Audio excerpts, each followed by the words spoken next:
Yeah, we haven't made a decision as of yet. We still got till tomorrow to decide, but we want to just go back and evaluate everything, watch the film, sit down with both of the quarterbacks and talk it through. And got to do what's best for the team and what makes the most sense right now, and just trying to get a feel for where they at with everything from a comfort level standpoint. And so, um, you know, going into the third game of the season, this is where you start to try to create an identity for the team, and I think it's important right now for our guys to know what direction we're going in, and with the structure we're trying to create. So, yeah, we got to evaluate that. It's a good problem to have, and so I'm gonna make sure we collectively try to make the best decision possible.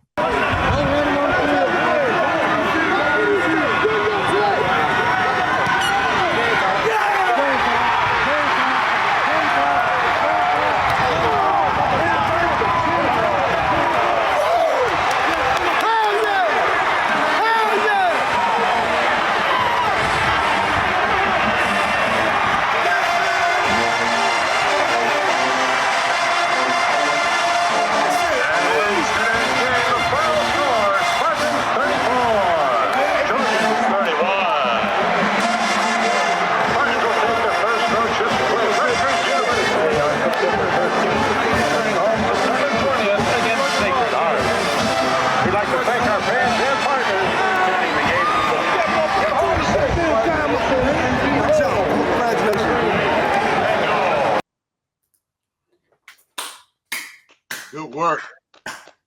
Good work, Josh. Great stuff there, Josh, man. You were back in the 757 a little over a week after you and I were there for game number one. So a lot going on there. So tell us about it. And I might have a little tidbit that people may not know about what we just saw too. But go ahead, Josh. The floor is yours, man. Talk to us about this game, Big State versus Little State, and how it played out.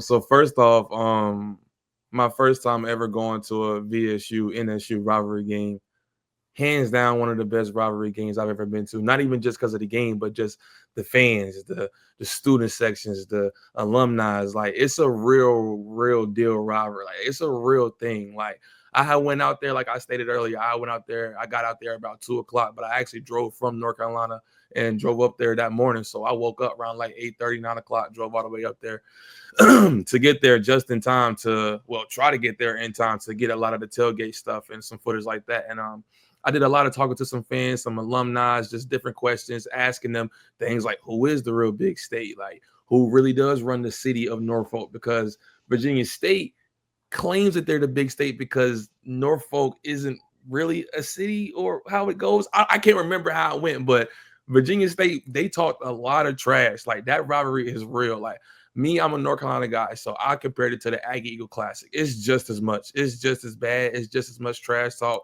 The atmosphere is just the same. Like, it was a great atmosphere and energy from the pregame. So I already knew that the game was going to be crazy enough, and it delivered. It literally delivered. Virginia State came out early, marched the ball down the field, only got a field goal, but they marched the ball down the field. Looked very easy too. Man, that boy Rashawn Matthews from Virginia State, redshirt freshman, is going to be a problem in the CIAA. All game long, he was breaking the pocket, breaking contain, making sure that he was rolling out, scramble drill, throwing darts down the field, and NSU had no real answer for it until late in the game, because we seen that they obviously got the victory in overtime. But he was a problem for that NSU defense. I mean, every single time that they thought that they had a sack, he would break the sack and then throw a off-platform throw for 20 yards down the field, or he'll throw a little lob touch pass for a touchdown. It just seemed like it was very easy for them. And I thought it was going to be another blowout because it was 17-6 going into halftime. And Norfolk State had got the ball at halftime. And I'm sitting there on the sideline with the reporters like, hey, if they don't score coming out of halftime, it can get just like it did last week versus Townsend. And one of the issues that Norfolk State faced, what they did, just like they did against Townsend, was penalties. Story of the game was penalties. Even Mike Vick said in the post-game press conference. They had 16 total penalties in the entire game. That cannot happen. They will not be beating these other teams in the MEAC having that many penalties in a single game. And now I say that they had 16 penalties in the game. You're like, bro, how in the world did they win this game in the first place? That man, Otto Kuhns, the backup quarterback. Now, Steve was there with me last week at the Townsend game. And if you watch the Townsend game, then you could have seen it yourself. They started off with Israel at their starting quarterback, number 7. Later on in the game, in the Townsend game, they went to Otto. He went through for over 200 yards, had a good, solid game, even though they got blown out by Townsend. Same kind of story this week. They started off with Israel once again. The offense was moving, but it wasn't really moving as much as it needed because they were down 23-10 late in the third quarter. And that's when Mike Vick went up to Otto and said, I know. He said it in the press conference. If you guys want to go check it out, it's on the YouTube channel. Michael Vick said that he went up to Otto and said, I know I'm putting you in a tough situation. And Otto responded back to him and said, Coach, I'm going to do whatever you need me to do. And that's exactly what Otto did. He led the team. I mean, as soon as he got into the game, one of his first 3 throws was a down the field shot. Was it complete? No, it was an incompletion, but it was a threat to show the VSU defense we're not scared to throw the ball down the field, because with Israel, he wasn't really making those throws down the field. It was a lot of dink and dunk underneath, screen, out route, hitch route, a lot of things underneath. So their DBs was playing up because they wasn't threatened down the field. When Otto came in the game, it was a whole different. You would have thought that it was a whole different offensive coordinator calling the game, because they're throwing deep shots down the field. He's throwing post routes. He's making every throw on the field. There wasn't a blade of grass on that field that he probably felt like he couldn't find a throw to make it in.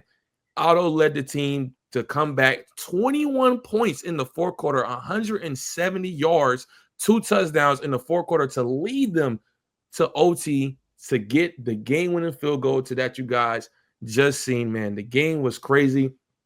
As you guys seen in the video, Mike Vick was super emotional, and he's not even like an emotional guy that doesn't really get out of his shell. He even talked about it in the press conference. He said, I'm an in my shell type of guy. Like, I don't really do all the extra stuff like that. But I didn't get the clip. I wish I would have. But he had, after the game, they had players had came and gave him the Norfolk State flag, and they put it in his hands, and they made him wave the flag in front of the fan student section. It was just a great moment. You could just see how excited he was to get that win. And then after the game, Steve, I'm pretty sure you know as well, but at Norfolk, they have this little tunnel that they walk to get back towards their locker rooms, and the fans surround them. When I tell you, it was so many fans. I'm trying to get my little shot. I'm getting pushed. It's a whole bunch of security around. I'm trying my hardest to get my little phone and my camera to get the shot right there, but it was so much fan support right there in that little tunnel that it was crazy. Like, no matter if, like, even Steve was there last week, even whenever they lost to Townsend, it was still so much fan support out there. They didn't care if they lost. They told them, keep their heads up. We got it just one game at a time. And just seeing it out there yesterday, it was insane. And not only was it fans, it was some VSU fans out there too, letting them have it, letting them know, hey, even though y'all won, it's still Big State. Even though y'all think y'all Big State, it's still Big State. They had their towels. They had their shirts. They was throwing them all in Vic face. They even had to have one of Vic's personal security guards come and move the people back because they were so close. I didn't know how did they even get that close in the first place. They almost about to start fighting and stuff. I'm like, yeah, this the type of stuff that I like. So next year, book me for that game. I got to go back. That was a good one.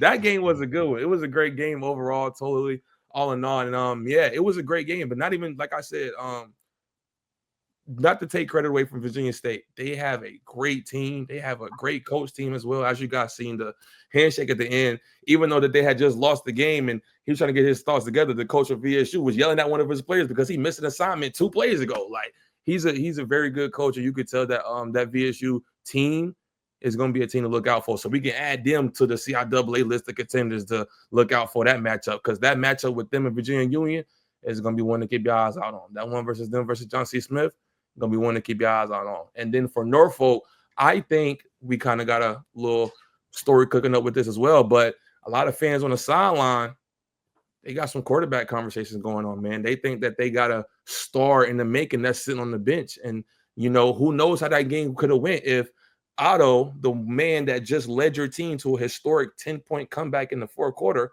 is going to be a starting quarterback next week, you know? So now fans are asking, hey, who's the starting quarterback coming up next week? And he said in the post-game press conference, you know, I got a quarterback that just came down from 10 points, led us to a victory over our rival. I got a lot of decisions to make. So there's something we're going to keep our eyes out on for next week.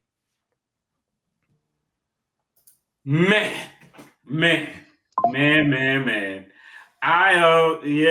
That great stuff there, Josh. And I saw that Angela posted, are you going to show video highlights of the games as you talk? I'm trying to visualize as it's working. This was a work in progress. We kind of did this on a whim today, but we may be able to cook something up for you a little bit later, clipping some of this stuff up. But nah, man, I think you hit on a lot of good points, Josh.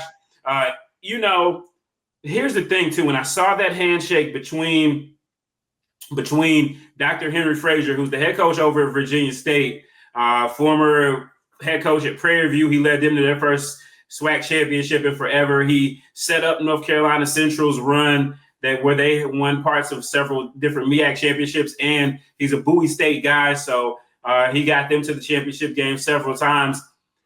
Word on the street. The streets tell SJG that before, the end of the last season, Dawson Odoms, we already know how that was going. Norfolk State is a basketball school. They always have been, and they always have been. Virginia State still leads the all-time record in this, and the reason why they call themselves Big State is because at one point, Norfolk State was a part of Virginia State, and before they were the Spartans, they were the little Trojans.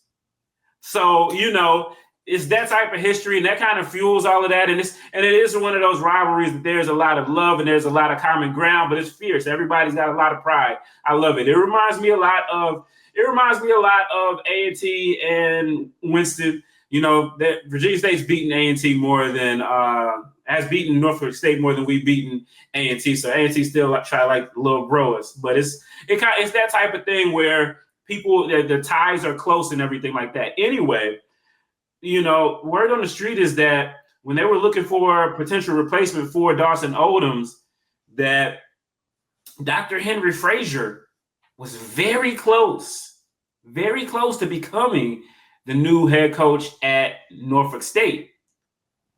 And then if you know the story, Norfolk State actually had some assistance from had some intervention with Aaron Rouse, who's a senator in Virginia, but he also played with Michael Vick. So, depending on who you ask, they were very close. Henry Frazier was very close to being in that seat. So, and again, like we were saying last week, Josh, I knew, just knowing how this rivalry has been the last couple of weeks, a couple of years, knowing who they have had on the table and seeing how Norfolk State was week one, I was like, look, I'm not going to be shocked if they win. And literally everybody was actually going with it. And it actually looked like it was going to happen until Mr. Automatic saved the day. And so it's like, that's his name, Automatic. That's what they was saying too. And now, because last year he was the preseason MEAC Offensive Player of the Year, or a preseason offensive quarterback. He never played. Whatever happened there, I think there was some academic issues or whatever. So, so now so then Michael Vick comes in. You're wondering if he's even still going to be on the team. He stays on the team. Israel Carter, I was there during the spring football game, and, it was no secret. Michael Vick was pretty enamored with Israel Carter. He's got his number. He's a mobile guy, kind of looks like Michael Vick a little bit. Everybody's wearing 7 Norfolk State jerseys right now, but there's not Israel Carter. It's Michael Vick, and so I don't know. He looks like him a little bit. What you said? He looks like him a little bit. Looks like him a little bit, on the field, like he got the same like arm sleeve, the leg sleeve. I think he was even wearing his cleats yesterday. He can't pass like him, huh? When Kobe asks a question like that, he's setting up a joke. I've learned this. He's ready for the. I've learned this. I knew that was a setup.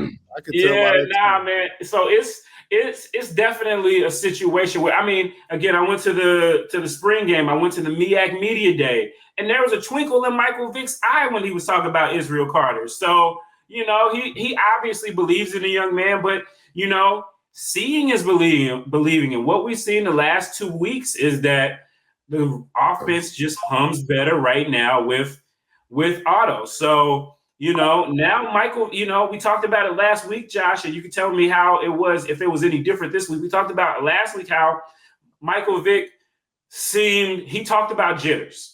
And you know, was it an overwhelming feeling? Because again, this is a guy who has never been a head coach anywhere, a coach anywhere. And so there was a lot going on, you know what I mean? And at times it was like he kind of got lost in the field. So let me know how it was last week. And now he's got a real coach decision, he's got a real coach decision at quarterback, Amanda, leave Virginia State alone. The MEAC needs to stop this, right? Stop robbing the CIAA blind. That's why Norfolk State almost caught the L last night, and Hampton had to play with their nose to beat Hampton last night. So the CIAA for life almost took out the old CIAA. I know y'all in North Carolina Central, y'all like to hop conferences, but Virginia State is true orange and blue. So they're staying in the CIAA, but you can play against them. Or you can come back home. Before you leave Norfolk, gotta send a shout out to one of the best college DJs there is. DJ Vince Hancock at Norfolk keeps it crunk. It's the baby. All city entertainment. Vince is that dude. Sleep. We do. We do. He made that. He definitely do. He definitely keep it crunk. He definitely keep it turned. He gonna make sure he shout out every single group organization that he see. He might do a shout out mid play. It don't matter. He might shout out mid play. Whatever he gonna get his. He gonna get it in. He gonna turn it into the rucker and just start. He gonna get that shout out in regard. It can be mid snap. Oh, he opened downfield. Throw it to him. He gonna get it in regardless. I know the opposing teams hate it because he gonna whatever he got to say. He gonna say it. Like it was multiple times where the actual game commentator is like, "Oh, second down for the Spartan. We need to make some noise on defense." He gonna get it in. He gonna get that cameo in for sure. Yeah, Vince is a big part of the HBCU culture because for sure. He keep it crunk up there. But no, Steve, I'm pretty sure you was gonna talk about the energy from Vic on the sidelines, and I'm glad you brought that up because it was definitely a difference this week. Like I remember being on the sideline yesterday, and then you know how we guys do as content creators. One play goes and the other team gets the ball. You got to run across all the way through the cheerleaders, through the Gatorade, through the trainers. You got to run through all that stuff. And so actually this time when I'm running through right before the offense took the field, I actually seen Vic for the first time, like in the huddle, like patting his dudes on the back, like, let's go, like, let's go score. And like whenever Otto was in the game and Virginia State had just scored and they had needed to come back with a touchdown to tie the game up because they had came back and tied the game up with like 50 seconds left. And before they even went onto the field, I could just see Vic while I was running down, like just tapping his guys on the back, the offensive huddle, like, yo, let's go, y'all. Like, come on, like, let's finish this game strong. Like, we shouldn't have. He thinks that they shouldn't have been that close of a game anyway. So he's like, come on, y'all. Like, let's go down here and score. Because even in the press conference after the game, somebody asked him, what was you thinking in your head whenever that ball went through the field goal range? He said, thank you, Jesus. This game is over. So, yeah, he had a lot more energy on the sidelines. He was a lot more animated with his players and his team. Even in the I think it all started off, Steve. Nobody failed today in the introductions through the tunnel. Last week, we had an officer take a stumble coming out for the introductions. We had no stumbles this week. We had nobody fall. They even planned it out. I remember getting the shot right before they walked out. They spread the little curtains. Vic was pointing, hey, look, I'm going to run out this way. Then when I get done, I'm going to cut through this way right here. And the officer was like, you going to cut through there? And it was like, yeah, whenever we going to run out. And whenever I run out, we going to cut this way. So it was no stumbles this week. Nobody failed. Everybody got to their destinations correctly. They ran through the band. It was a great time. So I think that's where it started off from. They started off on the right foot. Instead of falling like they did last week, they got it together this week. And I think that's where it stemmed off from. Well, he making $500,000 almost. He better not be nervous. Yo, man. Great points. Look, They guys. done made that back in jerseys already. Oh, yeah. Well, Licensing look, fees already. He was before we leave out of here, the first 2 games worth of attendance. So game number 1, they had their attendance was 19,000 for a Thursday night game. You know, they got a 30,000 seat stadium. That's the largest here on the East Coast for a HBCU, second largest to only Jackson State. And so a lot of times you only get that many fans either homecoming or Virginia State, and sometimes not even that. So I didn't look up the stat from last night, but what I heard, it was like I heard around 25,000. So a near sellout. I know, you know, we talked about that before. We'll do it another day, but it's hard as hell to get into this, to get there, you know, and get in. So yeah, I think this win was definitely what they needed. Shout out to Tori Woodbury, special teams coordinator, for you know, his guys knocking that field goal down. So I'm gonna shout out the Rams. And Amanda, you know, I know you do this because you knew I couldn't resist. So let's not do this. First of all, until 2022, the series was tied. So there's that. And then secondly, the last time y'all were in the CIAA before y'all hop back to the MEAC again, we won 5 championships, and y'all won 4, and we won the division like 9 years in a row. Don't play those games. All right. Good luck.